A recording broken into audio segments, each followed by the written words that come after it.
Also, I'm trying to talk about the social. The funniest thing was, I had a chat with one of the organisers yesterday, and I said to him, we were talking about music, so I think he saw what I was listening to on Spotify or whatever. And I said, I heard that kind of like, the new music that you've got in the Gamefly, it's really cool. He's like, yeah, we worked with a drill composer from the UK. And I was like, really? And he was like, yeah. And I was like, no way. So it's a remix of last year's theme, so I'm just loving the music. I'm loving everything. The games have been great, music's great. Everything's great. Let's get into it. Nomad, the first band coming out from G2. On the other side, it was the Habana to take things away to begin with. And I wonder if that's sort of a leaning because of the changes that came through to Ace, where he's now lost his smokes, instead has got the Claymore. They know that G2 like to run the Ace. So you're sort of trying to shoehorn them here into playing on something like the Thermite, which is more prone, I guess you could say, to being impact tricked or denied. It just makes things a little more risky for the attackers to play with. Oh, you've been banned away as well, Tim. Interesting. I'm gone. I am out of here. This could be a solo cast for you, Des. Interesting choice coming in from FURIA there. We've just seen the impact that Uno was able to have on the Pulse. They played an awful lot of it back on Chalet, and Consulate is a map where you can do the same thing. You can go and sit inside a basement on the Pulse, and you can just feed information back into your team. So FURIA certainly taking a look at that. If we look at their usual process on Consulate, Des, we would see them ban out either Echo or Kaid. This time they've left those two operators in there, focused in on the Pulse, and just removed the information from G2. I don't think you're going to see too much Maverick being brought on this map because he's not really all that effective unless you're attacking into the basement, which is why, again, I thought they were trying to shoehorn G2 into the Thermite, which Kayak is very happily going to grab up here. We'll see if that changes as things go by, and in fact he is changing away. The Ace is going to come out for them still, so clearly not all that bothered about the smokes. They care far more, of course, about the Selmas. Not at all suggesting that smokes were the only reason you brought along the Ace, but they were a big reason why he was so dominant for the longest time. And that being said, he's not even bringing along the Claymores here. Instead opting towards the Breach Charge. He is just going to be a destruction machine in this round, Ace.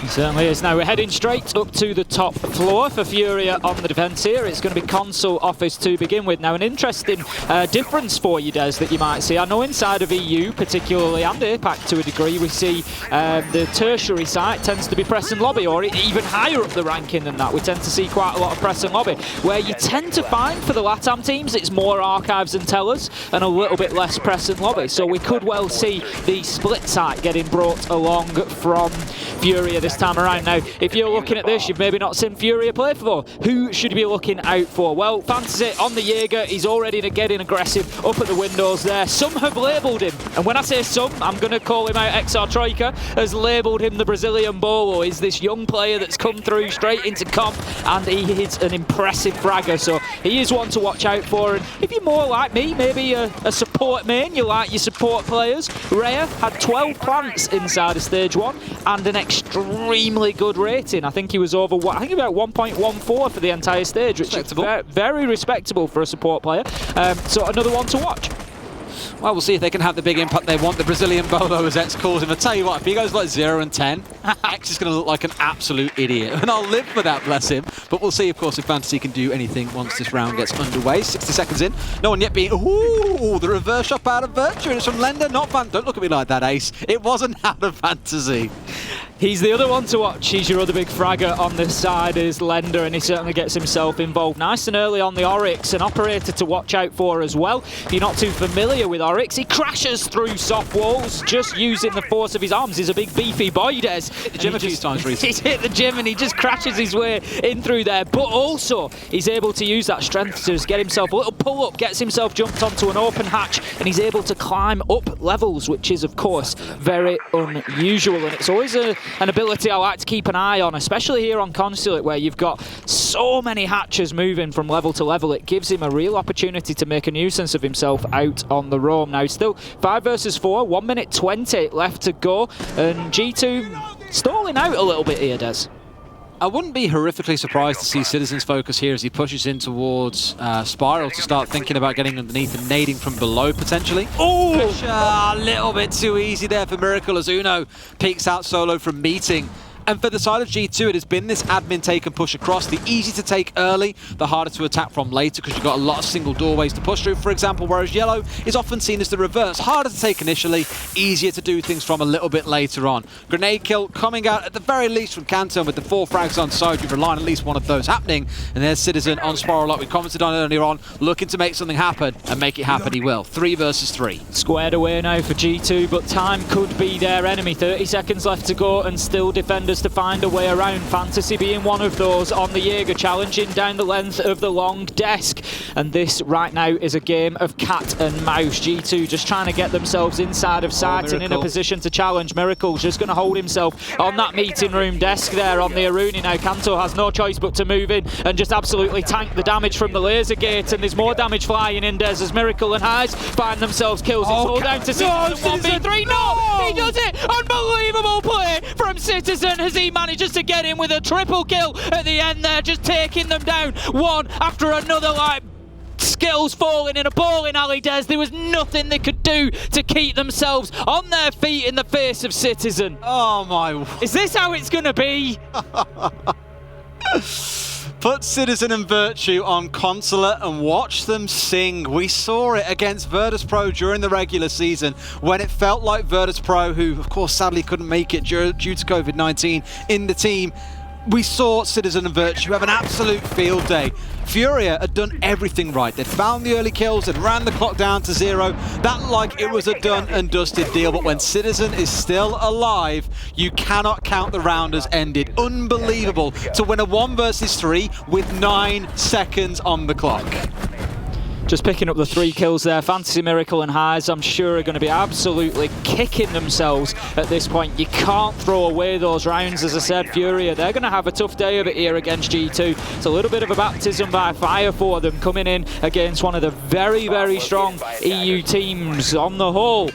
They've got their opportunity. They've got themselves 3-1 up. They could take that first round, and those are the ones that they're going to have to secure. Otherwise, they're going to be looking back at a defeat at the end of this game, and they're going to be looking back to rounds like that and knowing that that's where it started to slip away. So G2, they take the first round. Heading into number 2, it's going to be down to Garage and Cafeteria.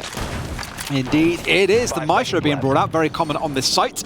We'll often have one in the loading bay area down on the floor, so you can see underneath trucks, for example, shoot out any drones that are coming in, even zap away anyone trying to go for a plant. Thank you very much, Medics, highlighting where one is right now. They can see all the way across all those default plant spots. It can be very, very annoying unless the attackers manage to clear it out with something like the Zofia impacts, the Ash breaching rounds, the grenades out of the sledge and the Iana.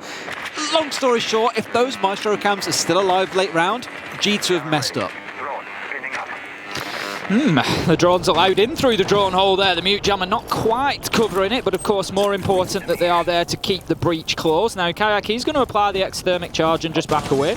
He will wait to get the shout that those mute jammers are clear, and then he'll activate it. There they go, and there he goes. Nice and easy. The breach is open inside of the first minute, and this is nicely played from G2 so far. They have always been very good at getting this wall opened up, admittedly. It's never been a massive problem for them. And here with the Thermite, with the 2 extra thermics, nothing else that you'd really have to worry about opening up with Hard Breach. You can just commit both to this wall, get the whole thing completely opened up, whereas some teams with things like an Ace like to just open very small snippets of it, rappel upside down, and take challenges through that hole that you've managed to open up. At least here with it open up and 2 minutes to play with, there is no excuse if G2 don't manage to go for an execute. With no smokes on site, sorry, they do have smokes on site on the Thermite, sorry, of course. I'm very excited to see if they go for a similar play to what they've done before. Smoke it out, get the drones in, for example, then have Citizen just beeline it for Cafe and try and kill as many people as he can.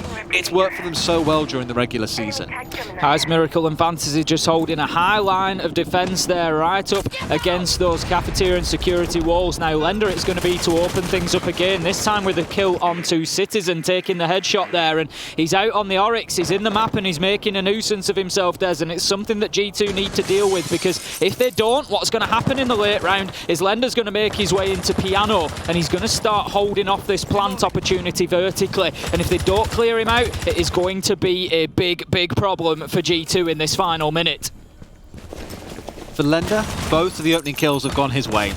That's really been his only contribution in the rounds, mind you, but they are still impactful early kills to find out, whilst the attackers have still got some utility on side, whilst they're still squaring up to go for the assault. We're now a minute and a half in, past when G2 have opened that wall and had pretty much every single member scattered outside, except for Virtue, who's doing work solo out towards the east side of the map. The rest of them now, smoke's coming out, this is where you're saying it's time to go. Kayak is in, a bit of an alternative plant spot as the second kill comes out behind. Kayak's being tagged up though and has got to move here, sees the man lying down, but Miracle picks up the kill. Uno in a 1 versus 4 with 19 seconds to play. This will be round 2 going to FURIA Race. Solid defense from FURIA there. They were well aware of exactly what G2 wanted to do. Kayak tried to move himself into an off-brand plant spot, not seen too often in there by the yellow stairs wall, but they were well aware, and the smoke canisters, they just flew into the perfect spot. Kayak had an age to run to get through them, and it left him with about 10 seconds after he'd had I don't know how many lungfuls of that toxic gas. Really did leave him worse for wear. FURIA then close up. We can see Twister just having a laugh with the players there. He's just having a little chuckle in the background. In the corner there, the coach for FURIA, and the silent corner guardian, I'm going to call him. Yeah, exactly. Sit there and argue in the darkest part of the room, having a little overlooking your players, your domain. 1-1, we find ourselves heading into round 3 then, and G2, I'm sure at this point, know that they are in for a game. Lender's managed to get himself a good couple of opening frags to start things off out on the roam. That's something that G2 are going to have to address and deal with. They can't allow that to continue forever, because they're just putting themselves at a disadvantage. And this time for round 3, we're going to be heading back up to console office this time around. We did see this back in round 1. It was close. Closer than it should have been. No, it wasn't. FURIA stomped, but then Citizen happened. Yes, that was the thing. It was, and I mean, from a point of view for FURIA, they will look at this site and think, we can get that. We were close to it. It was 3v1. We shouldn't be throwing that away. They're going to be confident that the rest of the round, 90% of that round, went fantastically well for them. It looks for G2 the fact they've got 2 drones currently set up in admin that they are not going to be looking towards going for a yellow stairs take. It's become almost a characteristic of theirs where they attack the same site differently every single time we step back into it. Whereas here the fact that there are drones scattered out to the east suggests to me at least that it's not going to be a yellow setup. And with only Kayak spawning up towards the northwest, that suggests just as much. Looking to see what they can do with this clash, because very commonly, and when I see this setup, this just screams to me yellow stairs setup. You've got the clash, you've got the Doc who can play inside of the bathroom and inject, or from far away at least, stim up the clash to restore some HP, as well as the Jaeger that can of course snap those ADSs in there. No one might at least make it happen, so maybe a slight alternative coming in, but these operators to me all at least line up and say yellow stairs setup. Here goes Fantasy taking himself an opening kill onto Virtue. That's a headshot and that's the Ash down. Not the end of the world for G2 in terms of operators to lose, but Highs, he's just going to juice him up, give him a few of those HP back that he lost in that fight, and that puts Fantasy back up to just over 100 HP. That's the extra, ticks away over time. It's only a time-based bonus of overhealing, so Fantasy finds himself back at 100 HP, able to get himself back out on the roam if he chooses to, and continue to hassle the flanks of G2. Lender did lose his life in the midst of that action, and G2 yet to really establish themselves inside of the map, Des. No, it's just it. Fantasy returning back to the dock shop there to get some heals, and they're probably back out again, causing chaos around the map. At the very least, you've got to consider that he's out there causing trouble. You've got a clash that you've got to face down against as well. Heaven knows where Miracle's playing at this point on the Aruni either. It's just about making sure that G2 are always uncomfortable inside the map, almost dishing out them a taste of their own medicine with this very aggressive roam play. It's beautiful. Certainly is. Now Fancy, he's just looking to get aggressive, isn't he? All the way back down to the basement, onto the mid floor. He is all over the place, very mobile at the minute. It's something G2 need to be aware of. The Gemini just being burnt there to take away that Aruni laser gate and give easier access into the meeting room. Uno, he's going to look to get himself onto the console office windows potentially and start to apply some pressure from the rappel. But once again, the time is ticking away, Des. But Highs, you can't move around that freely inside. You've got to be aware of those windows, and Uno, he takes advantage of that opportunity to shut the dock down, and that leaves us 45 seconds, 4 versus 2, and surely a round heading in G2's direction. And they've still got so much utility still to play with as well. All the intel coming out on the Zofia, a bit of a team kill coming in, slightly unfortunate, but Rare on the clash is the last one left alive. It's going to have to be a miraculous clutch here to keep things going, I think. Does he know about the players? He's right. No, he doesn't. Gets shot down from the guy playing on long desk. It was Citizen. Much more comfortable round for G2, admittedly, and I think although FURIA tried this roam base play, it was just slapped down into the dirt by G2. It was. G2 looking much better at the beginning of Consulate than they did at the end of Chalet, and that's what we like to see. We want to see all the regions teams coming out and giving their best performances here, and we want to see G2 come and deliver exactly that, and they've certainly looked better through the first 3 rounds here. Just looking more confident, Des, more aware of the surroundings than they did necessarily, not getting caught out like they were at the back end of Chalet. So moving into round 4 then, we're going to see Citizen. He's taking the top of the pops at the minute, 6-1. He's going very well, but G2 need to be careful that they don't end up too reliant on him. And you called this out earlier on, the site choice for LATAM. I think in EUL Stage 1 we saw a good number of teams starting to make use of this site, sometimes ahead of Lobby and Piano as well, although I don't know if it's strictly as dominant, I don't believe it is. So here, we're having a quick rehost. I've just been reinformed, which is why you are back to staring at the players. And no doubt that means when we get back into things though, Tellers and Archives will be heading our way.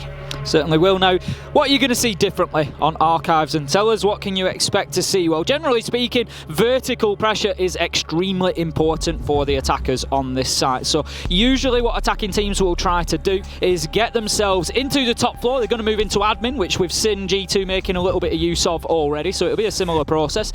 Get themselves into admin, get that top floor control, and then move down from there. So they'll apply vertical pressure onto Tellers, take control of Tellers and Visa, and then get in and try to get a plant down inside of Tellers, usually speaking. You're going to try and do that up on the marble plinth or up on top of, there's some filing cabinets that you can vault up on top of. Try and get the diffuser down up there, and the reason that they're doing that is usually there are a number of nitro cells brought along by the defenders. They try to get themselves locked downstairs in Archives, and they'll try to deny with explosives vertically. They'll also open up a couple of sort of opportune peak holes to be able to take shots through onto the more common plant spots. So it is all about vertical pressure. Now, occasionally you do get a nice exciting attack that just goes boof, like a sledgehammer in through Garage, straight into Archives, and just tries to wipe out all of that vertical explosive threat. And it is always fun to see, but those are generally the 2 options you're going to see for Archives Tellers. I think back to the number of times this season where the commonality has been to plant them on that cabinet, like you say, can't be C4 from below. What have teams adapted? Open the floor, have a sailing C4, one that kind of explodes in midair as you pop it up. It's absolutely beautiful. Yep. I'll never forget the double C4 that came up as well through Archives from the downstairs. Just popped up outside the window onto Virtuous playing outside Visa window. Absolute beauty. I'd love to see more play like that. What concerns me slightly, and where I think there will be a 6 pick, is looking at the operators that were selected just before we were about to get into that round. We only saw 2 potential C4 wielding operators. We had the Aruni, we had the Jaeger, we had the Vigil. 3 ops that can't bring along a C4. So looking at them, I'm thinking surely there's a 6th pick there, because every EU team that has gone to this site, I would wager in 90% of cases, has brought along 4 C4s for this defense. I think generally what you're doing in that case is you're accepting that, in honesty, there isn't a huge amount, I wouldn't say, of diffuser denial that comes from nitro kills. They want to play upstairs in their case is what I'm thinking. Get right in the faces, don't even give them the opportunity to put the diffuser down, rather than putting all that pressure and weight onto those explosives for what is still a difficult throw. You know, if somebody is up on the plinth, is up on the cabinet, there's not much you can do about it, unless you can, like you say, get it to sail up and explode mid-air. If you're getting it on the ceiling above you, you're not going to disrupt players who are then getting that plant down. So I think if that's the case, and we are seeing a sort of minimal of explosives brought along, it is much more going to be a case of get up into their face, playing, don't allow them access to admin, just keep hassling them constantly. The Vigil would play in perfectly to that. Just try and keep yourself unpredictable and just don't allow them access. And it is something that we've seen in the LATAM region, where we have players playing in console, office and bathroom particularly into as late into the round as they can, so they can just keep challenging down long desk and don't allow players to get comfortable, because it's very difficult as attackers to move down to Tellers and Visa if you don't have that admin control, because all that's going to happen is your players in console, your players in bathroom, as soon as you try and move down, they're going to sweep across the top floor again, and they're just going to use those vertical angles through the hatch. There's plenty of soft floors that can be destroyed up there, and lines of sight that can be opened, and they'll make you laugh in misery. I was just looking over the picks actually just to make sure I was right on that whole 2 C4s thing, and in fact the 4th pick was a Maestro, so there's only the Mozzie that could possibly be bringing out a C4 here. So that just screamed to me again, playing Denala on the site itself with the Maestro Evil Eyes, also looking to play probably prevention around the map itself, never actually let them look to execute inside of Visa. We'll see how that plays out once we get back into it. But I want to touch again on the story of G2 so far today. This is a big game for them, because if you go 0-2 against, you know, not at all to turn around and say that the teams are bad, but to lose against Team 1, a middling LATAM team, I think it's fair to say, against FURIA, who sit probably lower down the rankings of all the LATAM teams here, if they were to go on and lose this game, I think suddenly there's a lot of questions start being asked of G2 of this was probably their best chance coming in with the revisions they've had to their roster. They've looked pretty good. Again, their own game on Chalet, their attacks were excellent, but still don't have the end product to actually deliver the wins when it really counts. Well, you've got to look further forward as well. You know, we can look at each group and we can say, okay, there's only one team gets relegated and goes home from each group stage. Yeah. So even with 2 losses, there is still plenty of opportunity. Let's not, you know, sound the panic alarms just yet. There's plenty of opportunity for G2 to still go through and get themselves into the final stages. But as you say, the questions start getting asked then. If you're going to struggle against 2 middle-of-the-pack teams, you know, we've got to call it as we see it. We can't argue that, you know, necessarily FURIA and Team 1, as good as the performances might have been in getting wins, we can't argue that they're necessarily, you know, at the same standard coming in as people like SSG, Liquid. You know, they're a middle-of-the-pack team, and if G2 are going to struggle there, how are they going to fare against those big NA teams? How are they going to fare against the big LATAM, the big APAC teams? How are they going to come in against a team like Cloud9 potentially? It's not going to be easy for G2 from there on out. Agreed. Let's see how the round plays out. Then there is that 6th pick in, the Malusi stepping in for the Jaeger, so there are 2 C4s. You might say I'm quite obsessed with C4s. You'd be absolutely correct. We'll see how it shapes out though, looking down the line of what they've got. Again, we were screaming about this Rome-based player looking towards the Vigil, towards now the Malusi, the Aruni, and the Mozzie. Potentially, you could have 4 players off-site here looking to cause trouble. So we can see Miracle just getting in there with a bulletproof cam. Interesting position there, looking back into the teller's sight. So obviously very keen to cover any potential plant spots and make sure that they have full visibility where possible. G2 need to pay the due diligence as and when they decide to push into sight, if they indeed do look to plant inside the tellers, and just make sure that they are clearing out that intel gathering gadget of the bulletproof cam. Otherwise it will make that denial a lot easier. Now how about that, Des? Highs, he puts the Alder to use. We usually see it at the end of the rounds, just hold mouse 1 and close out the last 20 seconds, but no, he manages to get a peek inside of the first 20 seconds here, taking Virtue down. And G2, they're going to be kicking themselves, Des, and if they come away without a win today, they're going to be looking back at moments exactly like that, and they're going to be trying to fathom out exactly what has happened there. I guarantee you, Virtue has just screamed into his microphone, what the bloody hell is he doing there? Why is there a player looking to peek out that window at that point in the round? He felt pretty secure sat out there, like this isn't really a problem. Like, I can step out here, just worry about the drones, get on the rappel in a minute, and then there's an Alder swinging the window. Of all guns to swing you at that point in the round, ludicrous. Second one coming out in a very similar location. G2 clearly really want control in this position, but the side of FURIA are just saying no. Absolutely not having any of this at the minute. 5 versus 3 find ourselves now, in FURIA, they are certainly adapting well to the G2 attack here in round 4, and as I said, not looking to play for that vertical denial onto any diffuser attempt. They are just stopping that plant from ever happening at all. They are getting right up in the faces of G2, and they are not allowing them anywhere near tellers or anywhere near an area that they could put that diffuser on the ground. You're looking towards this vertical play that we were talking about. It's more in the control of G2. That hammer swinging at the floor to open up as much as they can. Needs to be wary of the C4s. It's such a common spot to get caught out here as you're trying to step in through copy. Should be okay for now. We've seen these vertical angles be used by players like Blur. I always recall from him having a 1 versus 2 against from Cabana in this exact location. Killed Anarchic, who pushed him, then turned around and killed Kendrew, who was going for the defuse on site. Can be a really powerful position. That's why the attackers want control of it. But at the minute, the verticals are doing nothing for them except dealing death. Fantasy bringing down another. A 5 versus 2 for FURIA. This looks to be their round in the bag.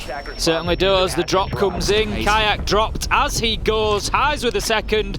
Great round for him on the Maestro. And that's going to be a flawless for FURIA. Twister, very excited in the corner there. He knows what's what. The players as well. The thing for FURIA, Des, is they come into this tournament with little in the way of expectation. You know, for anybody who doesn't know the story behind FURIA, this really is a Cinderella story here. Coming out of 2020, they finished bottom, dead last inside of the BR6, and that put them into a relegation playoff with their Challenger League team. They came through, they won it, they saved their place. They've got themselves back into things in stage 1 in more of a fashion than anybody could have anticipated. They were at a point there's fighting for the top spot. They needed other results to go in their favour, but they could have taken the top spot in the BR6 away from FaZe and Liquid, and that is what you've got to remember. They've had wins against the big boys. They've beaten Black Dragons, they've beaten NIP, they've shown some great capability, they've brought players through from their academy team, they've got good support staff. They're doing everything right as an organisation and as a team. So for them, getting to the Six Invitational after being in that relegation battle, they've already won, Des. This is the cup final. Just turn up, have fun, win games. If you win them, fantastic. And you can see that they're all laughing, they're happy, and they're playing and having a lot of fun. And that can make them a very, very dangerous team. It was Fluke who said to us yesterday, the less you have, what was it? The less that you have to lose, the more that you can win. Something like that. Yeah. Can't really Pretty sure that was the one. Yeah, probably. What I'm really excited about is the red crosshair on the right-hand side of our screens. It is the glass being brought along by Uno. I've harked back to the days of when we played on Border, and I believe it was against Empire, who were defending vertically inside Events Workshop. They were holding the ground above. What did G2 bring? They had the glass, they had the Monty, they had something else with smokes that I can't fully remember, and they pulled off one of the most incredible executes I think I've ever seen. Now, how they're planning to use this is going to speak volumes, because you've got the 4 smokes coming through, the 2 on the thermite, 2 on the glass. This could be a really great way to contest. For example, the smoker will normally step out and throw out those smoke canisters. Of course, Uno will be able to see just fine as long as he isn't moving. He had a couple of tweets, Glass, where it was a bit of a quicker reset time. You didn't have to wait as long before you could see the outlines of players that were moving through smoke once you'd stop moving. Keen to see how they make use of it. It feels like they've got him into quite a nice spot now with Glaz. He's not brought an awful lot, but does have his uses occasionally. Now, of course, previously the reason that he got nerfed, he was used too much as an entry fragger, but what a great line of sight just found from Citizen there. Able to shut down Miracle with a nice long angle. It was just 10 a fraction too soon, Des. I think the throw was just a little bit deep as well, but Kayak and Uno, they were in mortal peril at a point there. They were dead for rights there, and it's a wonder they're still alive. Very fortunate to be so. This could have been round done and dusted. Uno wasn't too sure about the thought there. Oh, Jesus, Virtue.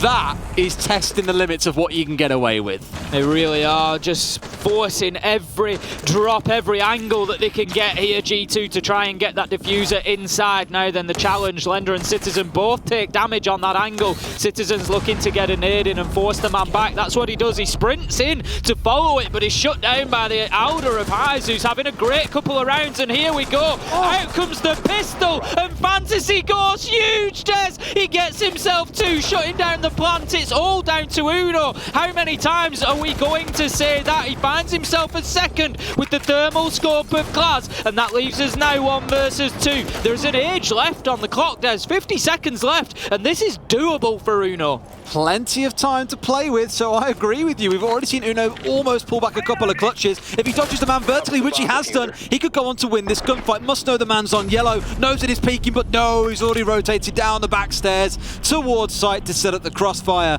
and FURIA will close things out. It started out promising for G2, but FURIA are definitely fighting back. FURIA take the lead then and find themselves 3-2 up on the defensive half. Going very well so far, certainly showing a good mastery over the garage site, able to get a couple of wins down there. G2 unable to attack that successfully so far. So heading into round number 6, we will see the final site as we're going to be going to press and lobby. Now, this could be an interesting choice for FURIA because we said it's a bit more of a European site. It's press and lobby we tend to see quite a lot in EUL. It's going to be a site that G2 are more than prepared for. They will be very familiar with the attack onto this site. They'll likely again look for some top floor control, not too dissimilar to Archives and Tellers, but I expect a little bit more out of G2. I expect a tougher round for FURIA here.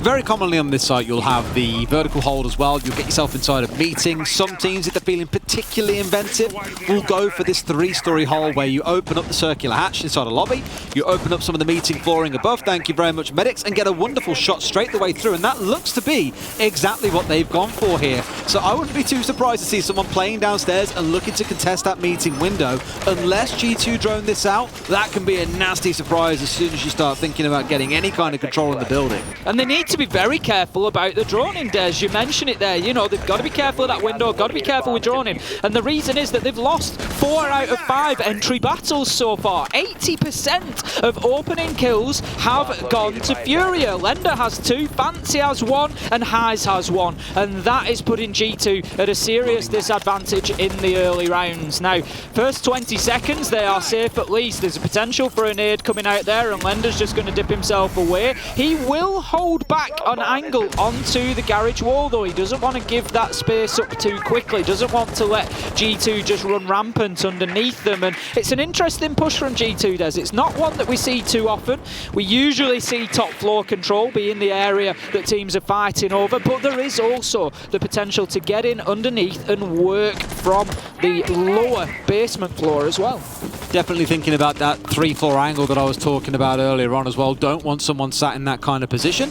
But I think equally FURIA don't want to get forced away without a fight here. They had a couple of members roaming on the downstairs, the Maestro included, who's now going to back his way up Spiral. So G2, you may wager for now, have done the right job. They've managed to clear them out of playing in basement, get them either on the top floor or on the ground floor. That's 1 out of 3 floors cleared and 1 out of 5 kills secured. Fantasy taken down by Citizen, make it a second as a double kill steps to the field. That's the kind of impact you want in the early round. Much better start for G2 there. That's what we want to see out of this team. Citizen able to get himself a nice double to kick things off from the rappel, and it puts FURIA right on the back foot now. As I suggested, this was always going to be a tough sight for them, and I'd suggest if they don't get the next kill here, it is pretty much done and dusted for G2 to take at least an even split on the half. Now, Uno, he's going to get himself access through to yellow stairs. He's in a potential position to get himself pushed downstairs. Now then, are they aware of Rare's position here, Des? He's actually going to drop himself down the spiral stairs. It's a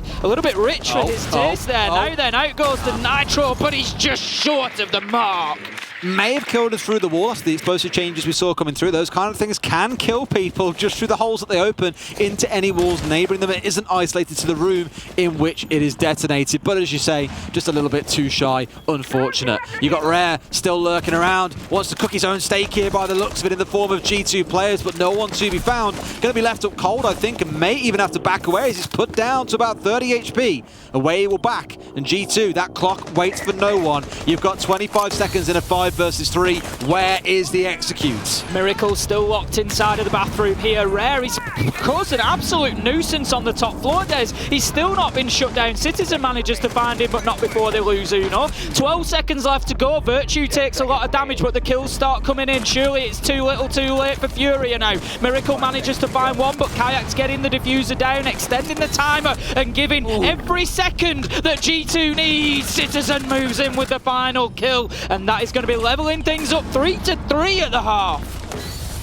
I feel sorry for Citizen in a way. There's probably a point at which he's sitting there head in hand saying, how much have I got to do to get this team over the finish line? 4 kills to his name, and there's still a player inside a bathroom causing trouble. Rare rotating back upstairs, causing more trouble. Citizen has to kill him through the bullet hole on the top floor. He did everything in that round, and G2 still almost ran out of time. This is becoming really dicey for G2, and looking at the stats, I'm looking across the desk at your device from here, Ace, and all I'm seeing is green for Citizen. Everyone else, red, yellow, not looking too good. It's not looking too good, and as you say, G2, the thing is, Des, they're keeping themselves in it. They're 3-3, they're fighting, they're contesting the game. If we could just get a little bit more out of one or two others, they'd be winning the game. And that's the point. They just need to get themselves over that threshold to get that advantage. Now, will the defense prove to be exactly what they need? They are moving into round number 7, which means, of course, that we swap sides. The teams will do 6 defensive rounds followed by 6 attacking rounds. And in this case, vice versa for G2. So they're going to be taking the top floor to begin with up in the console office.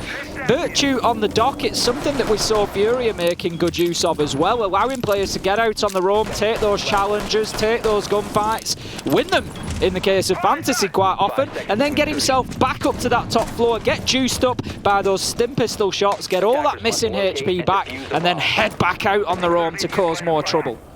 Worth mentioning that over the rehosts that we've had so far on this map, unfortunately, of course, stats don't carry. Citizen is 11-3. He's in a spot where at the halfway mark, if this were to go through to overtime, he's pressing well into the 20s, depending entirely on how their defensive half goes. But given he's on that Mozzie, I'm expecting him to be more on the roam-based play. For G2, this looks like a yellow stairs hold, given that there is the Doc, there is the Jaeger, there is the Wamai. And I always look at Kayak. Whenever I see that Echo, I break into a sweat. No doubt many members of Virtus Pro are exactly the same, because they remember how he has tormented so many teams this season with that operator. How could you do him like that, Des? How could you bring up that final round? As if not being here was painful enough, reminding them of what happened is unbelievable. Bringing up that final round of the Virtus Pro. There he is. The game where Kayak was able to clutch the 1v4. Now Citizen, he is going big here. That's his 12th kill of the game so far, picking up the opener onto Rare. He's fighting as well for a second. He knows that he is not alone here in the admin office, and he is looking to keep them out of there for as long as possible. But Heiz and Lender, they team up, Des, and they find Kanto and Citizen, turn things on its head, and it's 4 versus 3 all of a sudden in the favour of FURIA. Question mark. Man loves the iron sights, apparently. I mean, he had a bit of assist coming in there as well with the Echo drone from above, and I thought, oh, surely there's no way Heiz wins this, but no, he walks away with it. Fancy trying to repel in, there's still a man left. It's Virtue holding close, brings him down as well. 3 versus 3, and we're only halfway through the round. It's an absolute bloodbath so far. We've seen it a couple of times whereby G2 have found themselves with plenty of time on the clock, and it happened back in the last game as well. Team 1 a number of times finding those really early kills and then just being able to sit back, get the drones out there and just really take the pace of the round down. Now, right now, FURIA, they don't seem intent on letting the pace drop here. Des, as Miracle finds a kill onto Kayak and continues to push up the meeting stairs. He wants to have more than a meeting of minds here. He wants to have a meeting of bullets as he gets in there and finds a kill, leaving them now 3 versus 2. 50 seconds left to go. And this is a lot of time for Virtue and Uno to absorb. Virtue, as a point in the credit, Des, he has 2 stim pistol shots left. If everything gets a bit busy, it might be difficult to use those, so potentially look at an overheal here before the fight comes. At this point, you may as well use them. You've got 2 sat in back pocket, and you know this is going to come down to the firefights as we go into the final 30 seconds.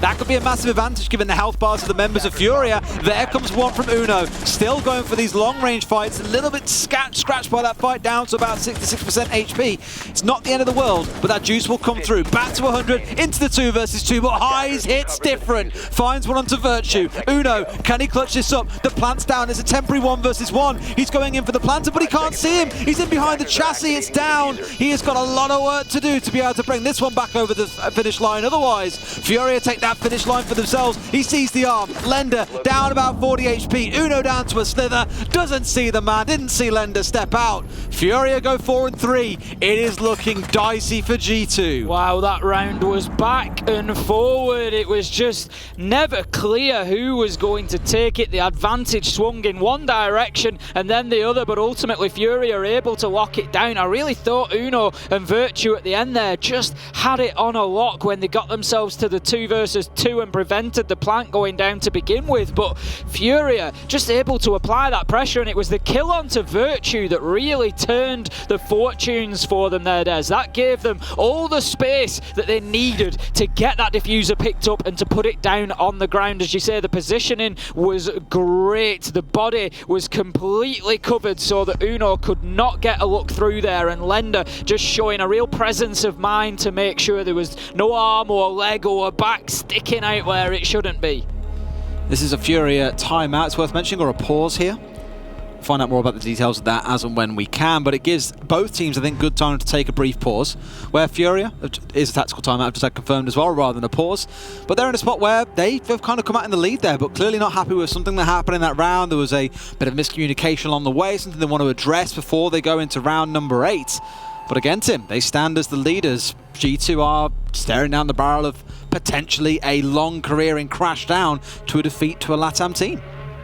They certainly are, and G2, they have to use this opportunity to start digging into those mental reserves, Des, to dig deep. You know, they've taken, let's not forget, the loss in the last game to Team 1 was not just a loss. They were 6-2 up. They had 4 match point opportunities to close that out that they were unable to do. Team 1 completely ran the ball back in from there, went 6 rounds in a row, and G2 did not get a sniff of another round until the end of the game. And now they come in here and find themselves down to FURIA, which, let's be fair, coming into it, all the teams respect each other. They all know that they've got the capability to get wins, but looking at this, G2 are probably going to look at this matchup and think, this is a game that we need to take 3 points from, and all of a sudden, they're on the back foot.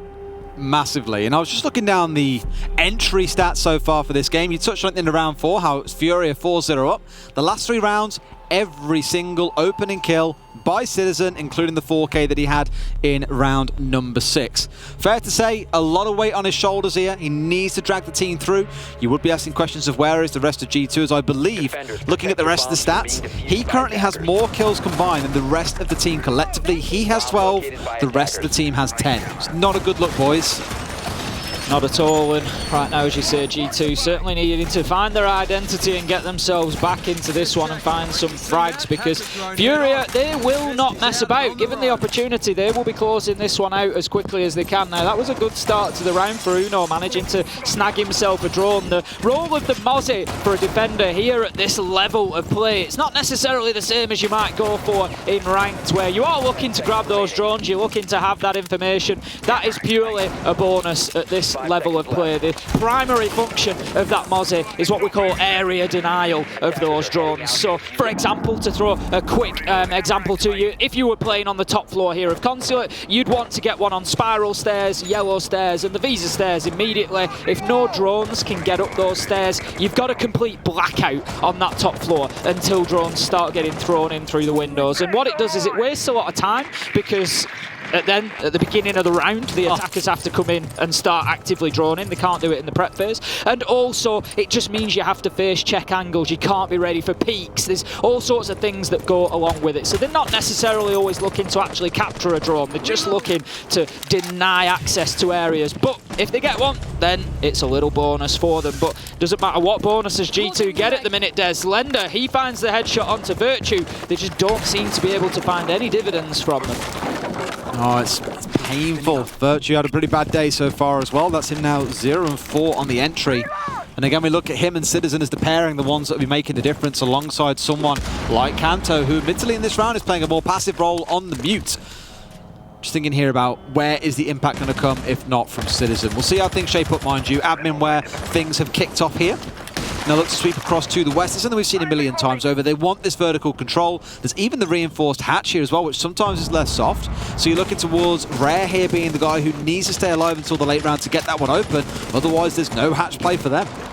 It just looks like everything's going wrong for G2 at the minute, Des. They get themselves onto defence, they look for a peak here, they're just looking for that early round aggression to try and get something going, and it just backfires. They just find themselves on the wrong end of the kill. Now, Uno, he's using that Mozzie drone. Look at that, here comes Kanto. This is beautiful on a yellow ping. Miracle absolutely decimated as Kanto detonates the Nitro, and that is great interplay between the Mozzie and Kanto there on the mute. Absolutely fantastic. Fantasy, however, he gets one onto Citizen and puts the advantage back in the hands of FURIA. G2 can have those great individual hero play moments, Des, but they need to double down on it and turn them into rounds. Just goes to show the power of a stolen Mozzie, but they're smoked off anti, and now they're going for a plant inside a lobby. Is anyone on G2 aware? No one's even able to contest as they're busy on the top floor. They've got away with it again. What is it with these LATAM teams and sneaking these plants away against G2?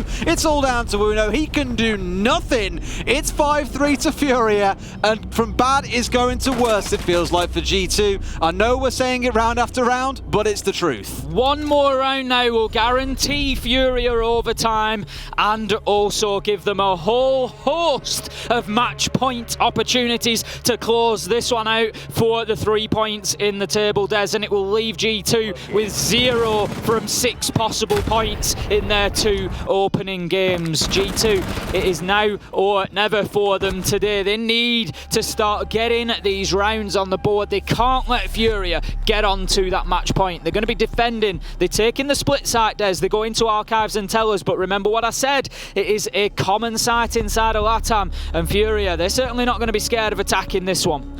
Not at all, and I love how we saw the Mozzie kind of being used there in the more supportive manner, because when he came out, a lot of people were saying, he's kind of guy who's going to steal drones and drive them around all around, and what we actually saw in reality was things like the SSG drone being born, where you were looking more for area of denial, which zone the Mozzie could very freely roam and take challenges, because no one knew where he was thanks to the lack of intel because of those pests. Very rarely was it a steal a drone, go and sit in a dark corner in a room somewhere and sit on drones all around. It doesn't really work like that. But what you had in that previous round was Uno being in a spot where he caught the drone, was roaming on the top floor, managed to go and get himself hidden away somewhere, and then sat on the drone to give over Kanto that free kill.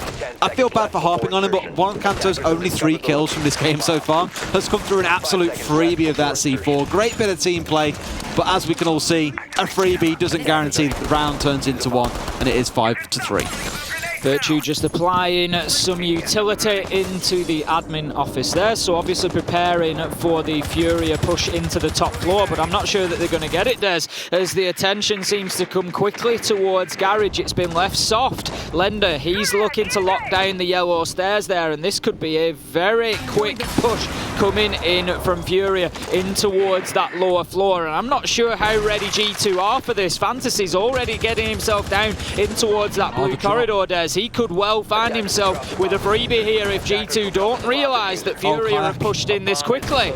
Oh, Kayak sees that they were stepping up, and I think now that call would have come out. Oh my god, there's 2 in Cafe. We need to be careful, because here the Jaeger shouldn't be able to drop if he's playing above the hatch, which he should be. It's not even open. They can steamroll their way through blue. They're in. Oh, the mirror wins the gunfight, though. That should have been a freebie coming out, but it's a freebie for G2. They have somehow managed to bust this rush open, have turned things around. Lender is all alone, brings down Uno, but it's a 1 versus 3. For G2, I have no idea how they walked away with 4 kills there untraded. That looked for sure like FURIA were going to cakewalk that round. Great play from G2 there. They reacted well, they were alert to the danger, and they got the kills that they needed to. FURIA, as you say, you've got to ask a few questions there. They got themselves into an unbelievable position very quickly. They had men established inside of the blue corridor. There was a few shots missed, I think we saw in and amongst the action there, where maybe a couple of kills could have gone in a different direction, but it's all ifs, buts and maybes. The fact is that G2 reacted well to the rush and managed to shut it down and find themselves back in touching distance. 4-5 on the scoreboard. One more round will pull them level here in round 10, and they're going back to Garage and Cafeteria once again, Des.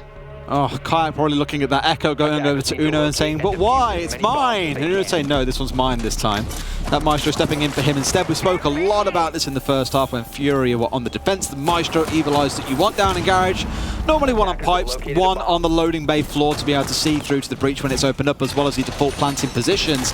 Difference this time round, that Echo's on side. Keen to see where Uno's going to put those yokais down, whether they're used around the map as they were previously by Kayak, very aggressively inside of admin, or if instead they'll be placed inside of Garage, maybe rotated down lately.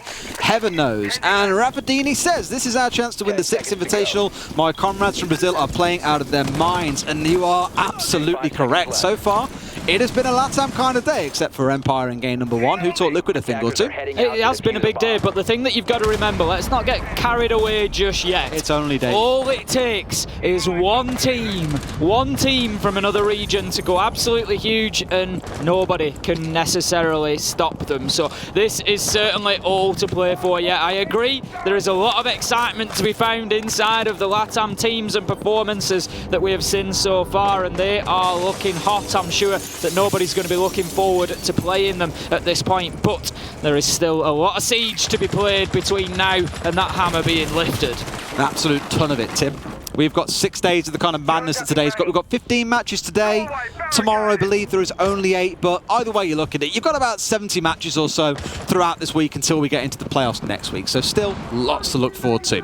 Let's talk about this round, though. We mentioned being on the downstairs here. Still G2 crawling around like ants in a nest, it feels like. There's none of them really looking to set up largely out towards Garage initially, and now going to rotate themselves back in from the east. They've got themselves down the stairs, down through Spiral, down through the east ones, and are now in a more commanding position. Same story for FURIA, though. They started out on the other side of the map, pushing into the west, suggesting that is the reason for G2's retreat back to the site. Nearly halfway through the round then, Hayes is established inside of Piano there. Doesn't look to be too much of a challenge coming out. Miracle moving across the top floor, just looking to make sure once again that all the roamers are cleared out. Fancy applying some pressure to the yellow stairs there. See the defenders just dipping away, rushing their way back into sight. They do not want to be finding themselves on the wrong. Not again. Those bullets. Now, The ping does come out, but the stage is explosive proof, Des. It is. I was wondering if there were any holes opened up in the floor above, which is often what we'll come to see.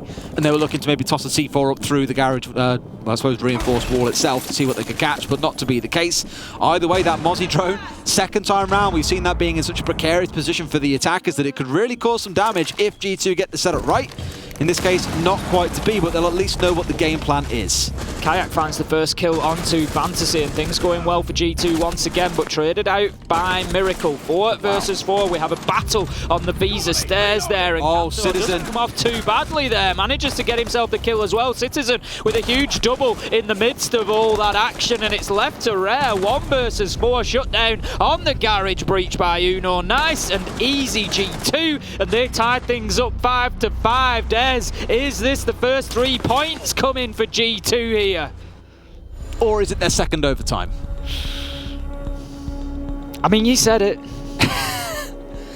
There are such things as caster curses, but some things just seem to be universal truths. And if you're saying to me that a G2 are going to take 2 rounds on the bounce here, yes, they've just done it. Not convinced they'll go on to have 4 rounds back-to-back. I think there's still Furia here going to 6 rounds, and I wouldn't be surprised to see G2 also get the 6 and send it into overtime. Either way, it again feels like another one of those games that deserves it, and if G2 can keep on bringing us overtime games that are exciting to watch, I'm not going to say no. Absolutely not. I'll watch them, I was going to say all day long, I'll watch them all week long, I'll watch them all fortnight long, Des. You know, that's what we want to see. We want to see the excitement. We don't want to see teams getting steamrolled and sent home with their tail between the legs. We want to see it down to the wire every single time, because one thing it does do is it paints a picture of that rising tide that we've got inside of Siege, Des. This is not a 1, 2 or 3 team esport anymore. This is an esport where every single team in every single region can and will contest games when given the opportunity. It's one of those games that introduces inconsistency as a big metric, I think, where some days you'll see a team have 3 players step up and absolutely frag their brains out. The next day, none of them turn up. And you're looking then the question too, well, who's going to step up and make the difference? We were saying exactly that about Alamau earlier on in his game, when he was 4 rounds in, sat down at 0-3, no impact in any of the rounds so far, and we thought, man, is this really the guy that everyone's been so hyped about? And then he does what he does in the final 4 to 6 rounds of the game. It's unbelievable. It's always going to come down to measured performance over time rather than just in one individual game in a big tournament like this, especially when there's 9 games potentially to be played. Admittedly, in this group, I think it's a little less. We're looking at 7 in this case. Going to be defending up on the top floor this time around G2, and they've certainly looked a lot more comfortable on the defensive side than they did previously when attacking onto Consulate, and Lender's going to take a huge chunk of damage there, leaving him only 1 shot away from death, so he's going to have to play this round carefully, and he could have some important utility on his side as well with the Zephyr. They're going to look to use those explosive and concussive grenades to potentially clear out things like those Jaeger ADSs and just make sure that they are able to get the throwables in when they need to. I was going to say if there was no Ash on the side, then yes, even more so. But the fact there's an Ash and there's a couple of frags doesn't mean it's the end of the world. But when you've got the breaches and the 4, the impacts and the concussions, as you mentioned, then yeah, absolutely a big deal if you're losing that too early on. So good thing that he's still with us, at least for now. It has been one of the quieter starts to a round because we're 75 seconds in, and outside of a few shots on Lender, no one's gone down, no one's gone hyper-aggressive. Watch me curse, in the next 5 seconds something goes off that's big. It's just going to be an absolute flurry of kills come rolling in.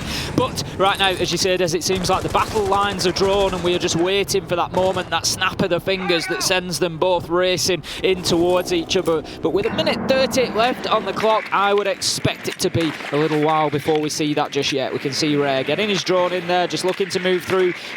Looking primarily to pick up any players, but also no doubt calling out that utility and locations as well. And Lender is going to be supported by Miracle on the rappel there. Of course, Lender's going to be easy to take down, so they don't want to maybe put all their eggs in that basket. Citizen, he's still active in that mid-floor underneath Des. He's got a Nitro in hand and could be dangerous. It's the right sort of plan coming out of Furia. They're trying to force G2 back from the west side of the map out towards the east. It's why they removed that shield and why they're now trying to smoke smoke out these lines, but Kanto has sprayed from this position a million times over. Smoke or not, he's going to spray the doorway and you might lose a member or two. In this case, it's Rare going down. And with that smoke being committed by the Thermite and him then being the one that dies, they don't have any smokes left to make this happen. They're going to have to kill the player inside of Connector, probably apply some pressure from the meeting balcony, of which currently there is no one playing, if they're going to net anything off this ace. Absolutely, they are completely unable to clear out that Connector. Uno just moving back towards site on the flank, finds himself one. Kanto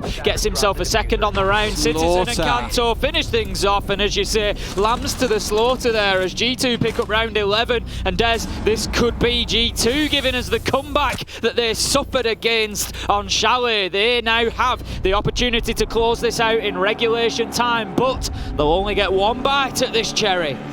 This is the time to do it, I think, boys, fair to say. That round, much cleaner. We touched on the idea from FURIA was to try and force them away from playing on the front desk out to the west, get them out back through meeting, out of Connector, for example, and then go for a plant. Very, very common sort of setup. It's why you saw the big focus on burning through the ADSs, the magnets, whatever, and getting rid of the shield that was at the very end of long desk. Off the back of that, you thought surely they make the play here, they smoke out yellow or smoke out front desk, move their way through and go for the plant. It all came down to that brilliant spray from Connector from Kanto at the right time, caught out Rare. There were no smoke grenades left. The guy with the diffuser was down, and everything just kind of fell into disarray from there. So nice play from G2, holding their ground and being stubborn has paid off. They need to repeat that once again, though, here in round number 12, else overtime is on the cards. And I can only imagine how broken you'd feel if you lose again in overtime to a LATAM team. That'll be a huge blow. I'm just looking across the updated stats that we have here, Des, for the game itself. Citizen now sitting on 15-5. He's top of the pops in terms of rating. He's got a 73% cost, and to be honest, he looks like the difference right now.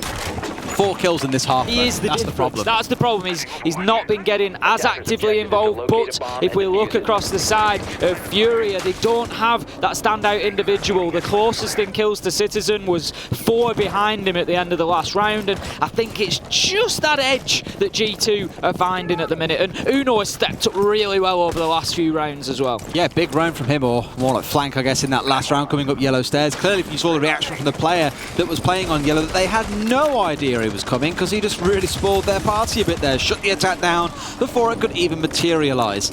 Let's see how this round plays out though. 30 seconds in. It's one of the more, I suppose, composed rounds. We said this in the last one, about 75 seconds in. No one was dead, barely a bullet had been fired except for Lender, but here it genuinely is much more composed. Everybody just waiting for that moment for them to start pushing in. We've got G2 just happy to hold angles for the time being. Fancy's got himself established on the yellow stairs, learns his lesson and gets that Claymore down. This time he's not going to be flanked by Uno, but he's not attacking onto the top floor. For now, they just want to get control so that they can then work in towards that mid floor and start putting the pressure into Archives and Tellers itself. It's all about the top floor control, of which there is one player still roaming out to the east. Believe it's Kanto. Of course it is. Who else is it going to be? Kind of locked himself in jail a little bit here with that laser gate, saying no, you cannot leave, except they didn't know that he's tunneled away out there inside a coffin down towards the south, so he can escape if needs be. But for here, it's about this contest coming into admin. I believe the reason for that laser gate is to consume, for example, an impact or a concussion or a frag grenade that might be getting thrown in. It's going to force the attackers to burn through 2 bits of utility just to remove these laser gates, and Highs taking the challenge, also coming out the worst in that one.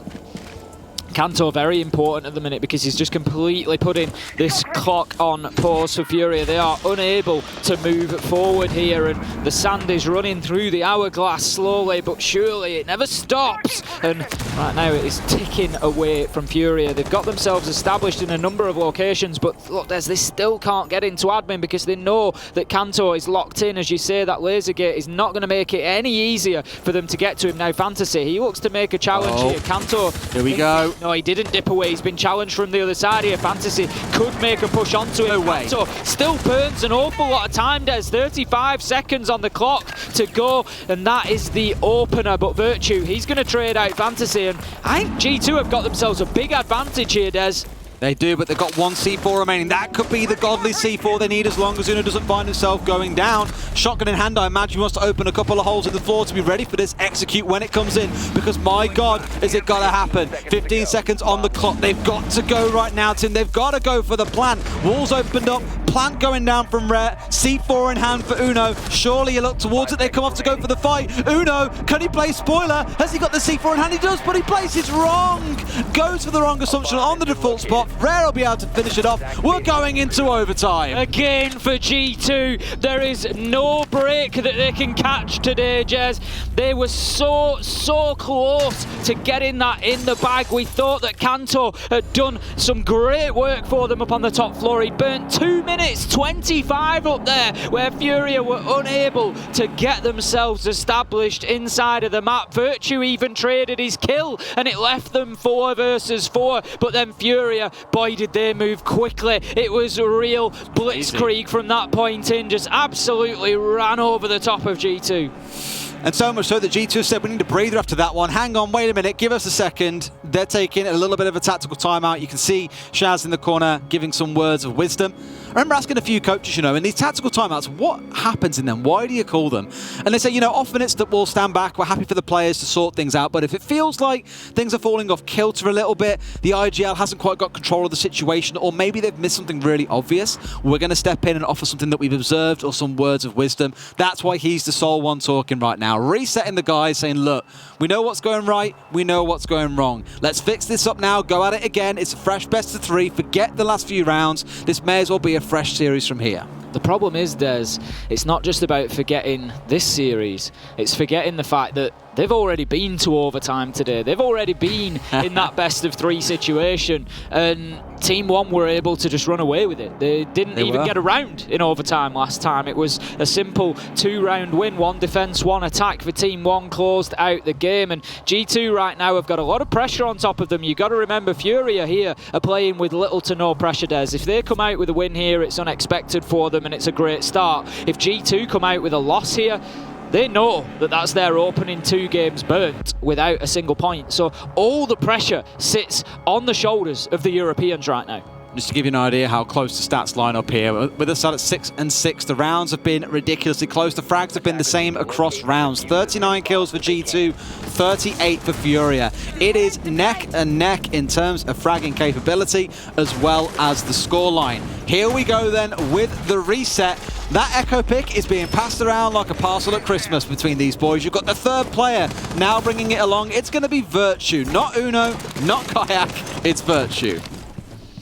Well, this is it. It feels like now or never for G2. They really need to get themselves a result here, or it is going to be some tough discussions tonight as they try to work out just exactly what happened in these first 2 games, allowing them to go all the way to overtime. And again, coming into this one, they started out pretty well. They looked good. They never really had themselves too much of an advantage. The first half was an even split 3-3, but then they got themselves that match point and were just unable to close it out, and we find themselves here now in overtime. So heading into round number 13 proper, we will be going to press and lobby, I think it is, to begin with. I mean, that's a starting. Citizen with another entry kill. Man's having a little bit of a field day, and Lender's not comfortable enough to walk, well, not able to walk away with about 10 HP like he did last time round. He took an exchange in that position. It's a good start for G2. After a few rounds where it's been very quiet early on, that's a bit more explosive. It's actually down in Garage this time around, so they're going to be looking to push down. As you say, that is a good start, taking the Zofia off the board. Might just leave Piano a little bit safer with those explosives. You've still got highs on the sledge, but it can be difficult as a 1-man crew to get in there and to start opening up those vertical angles. Kayak, he's able to use the Alder there, find a kill onto Miracle, and G2, they just look a little bit more decisive here, Des. They look a little bit more confident in going in and taking these gunfights. In that bottom corner of your screen a second ago, bottom right corner, we saw the Yokai drone positioned in the back corner of Garage. Now, assuming, of course, Virtue stays alive long enough, that could be a big spoiler if a plant even gets the chance to come through. With the Thermite inside now, he can smoke himself out and go for a plant. It's not going to be the end of the world. And I think the default cam is still up outside. That's weird because a couple of rounds ago I thought, oh, FURIA are doing really well with default cams. They're double checking them when they walk through the room. They've missed a critical one on the outside of the map though. It's giving G2 at least some of the information that they need there, and this is what happens, Des. You're in a stressful situation, you've got to overtime, and you've got to make sure that those basics are still getting done. You know, you've got to make sure that those default cams are getting closed out, because otherwise you've got a lot of information coming in to say, yep, they're heading into piano right now, they're heading into bathroom right now, and the pressure can mount. Can indeed, but once this wall or the garage door is open, there's every opportunity to make things happen. They've got the vertical control, and look how far back the members of G2 are sat. They're all the way back in cafeteria for the most part, or inside of security. No one wanted to take the initial scrap. This is mainly because you've got Virtue wanting to play on the Yokais, I think. Citizen off on the roam. You can afford to take these liberties. I'm just slightly concerned that if they catch this Yokai out that's inside a garage, for example, they could get away with a nice fast plant here, and that might be exactly what they go for. But they need to know about that Yokai that's playing in behind them. Did it get shot out? Oh, the plan went down. No way they walked away with that. They had 2 Yokais in the garage, Tim. They can't be allowing that to happen, Des. This has been part of the problem for G2 so far today. Haz gets himself a second on the round, and all of a sudden the man count is level. Now then, is there an opportunity to long arm it? Absolutely not, as the kills come in. Des, FURIA have just taken round 13. G2 are behind in overtime again. Oh my God. That will be one of the rounds that Shaz whips out his notebook, adds to the long list of issues that have been going on today, and that one's getting a few asterisks next to it to review. There is no way you should be in a 3 versus 5, 2 Yokais alive, a roamer upstairs, 4 players downstairs. You let a plant get down, and you get swept without killing a single player on the other side. I'm flabbergasted at how that's even happened. Cannot be allowed to happen, Des. Cannot be allowed to happen. As you say, that situation, 5 versus 3, you can't allow a plant going down when Echo is one of your remaining 5 as well, and there's Yokai active in the map. And the thing is, you can see what happens there. That is, and we say this for a reason, one of the hardest retakes in all of Siege. Trying to get in to the garage where a diffuser has been activated, and to clear it out and get the disable on it is so tough, because you can be challenged from that yellow stairs door, you can be challenged from range on the long driveway. It is so difficult for them as defenders to get back in there and do that, and so allowing that plant to go down, that is just a big mistake for G2. Now then, FURIA, they have an opportunity here, Des. 7-6. They could take themselves the opening win here at the Six Invitational and surprise more than just 1 or 2, I think. I will give some leeway. The first Yokai was destroyed, the one that was in the bottom corner of garage. That one was removed on their entry and when they went for the plant. Fine. That's why you saw the second one charging it halfway across the map to try and make the play happen. You still should not be losing with 5 men left alive like that. Again, going to be a big kicker for them. We get another go at the bat here, this time round G2 on the attack. They got this garage wall opened up incredibly quickly last time. That's not going to be the worry. Where I have worry is when the execute comes in, what are they going to find? They've got 3 frags remaining because 1 is used to remove the mutes on the other side of the garage door. Seen that so far all match long. Now it's thinking about the plant. It's thinking about the execute. And I'm looking at the gadget lineup on G2. No smokes. It's flashbangs being brought along by the Thermite. No doubt a conscious decision because he's had the smokes on side earlier on. I'm wondering what the game plan is here because there's nothing to cover them when they try and go for this execute. Right, 45 seconds, Des, and the double breach has been achieved on the garage door. That is rapid work from G2. They are giving themselves every opportunity to win this. We want to see them come back into this. We want to see them make a real challenge here in overtime. Kayak very aware of the windows there. Out comes the Nitro, will be unsuccessful. We've seen FURIA try that a couple of times now and they've not had any joy from it, and this time G2 more than aware and waiting for it, so back themselves off, keep themselves a nice distance away outside of the throwing arc of the Nitro there and just away from danger. Now Citizen, he's out in the map and looking to just make a nuisance of himself on the Iana. And making a nuisance of yourself on the Iana, not an impossibility. Looking at this spot, you still got the 2 frags on side. Of course, the Gemini stepping in, that Gon 6, very useful for getting rid of gadgets. Or I think as we saw previously in Uno's case, being used to contest someone going for the plant when they were up against Rogue, I believe it was. It was Corey who whipped out the Gon 6 as he was out of ammo in his primary, but here's the hot drop coming out from Uno. Good to find the kill, but is instantly traded out. It was very, very nice from Uno to get that kill, as you say. Now then, 4 versus 3, and G2 have got themselves established inside of Archives here. Citizen gets a kill onto Highs. Rare will trade that back out, 2 versus 3, but 55 seconds left to go on Furia. They've got a lot of work to do here. Miracle still has 2 toxic babes in pocket, does not want to die without using those to waste some time. Rare, he's looking to push his way back down the yellow stairs. He knows the push is coming from Archives. Nowadays, what's going on? They're not aware of the man on the yellow stairs, but Kayak, he reacts fantastically well, gets himself into a position to find the angle onto Rare, shuts down the round. We're going all the way to 15, Des. That was such a flurry. There were more, it's like they were trading kills in that game like they were Pokemon cards. Back and forth, one after the other. One guy gets a kill, turns to another angle, loses the gunfight. It was insanity, but still won. Like you say, the Furia come out on top, the G2 come out on top of and send us into round 15. They are going to be absolutely knackered at the end of today.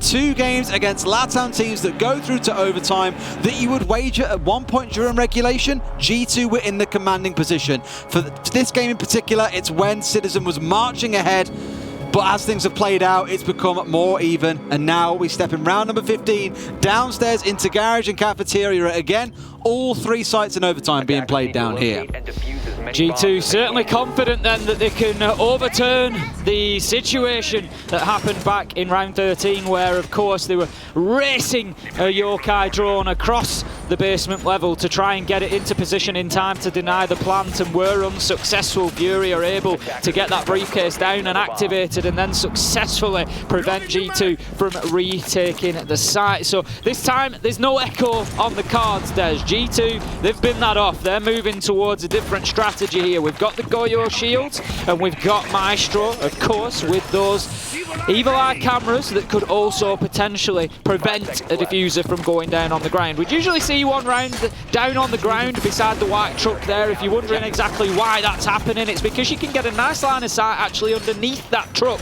Makes it very difficult to actually take out for the attackers, and means that you can challenge onto any potential plant. Small change they've made as well is that normally one would be on pipes, but here it's on the column instead, and there is one indeed on the low ground as well. So small variations, nothing massive to write home about, but can have a big impact. Keeping a very close eye as well, by the way, on Uno playing on this smoke. He could have a pretty profound impact if that clock starts running down to 0, but given the pace at which these garage attacks have been executed so far, I'm probably looking at this one and thinking that may not have the stellar impact that you're looking for, although alternatively the C4s may, and Citizen I think has used his somewhere more defensively to maybe create a rotate, or is it pre-placed? This is it now, Des. We are going to find out exactly how this match is going to wind up. 2 minutes left to go. We're in round 15, and winner takes all. It's as simple as that. Come away from this round with the win, and you take all the marbles. You take 3 points and you slap them right on the table and push yourself up towards the top of Group A. Now then, we've got Fantasy. He's just led prone at the minute inside of towers, almost certainly on his drone, just trying to find these G2 defenders. Virtue's the rush. A lot of damage now. We've got 3 G2 defenders just returning very quickly to site there from above, so that leaves all 5. Got my pants for a second there thinking that was an attacker rush, and I was like, oh, what's going on?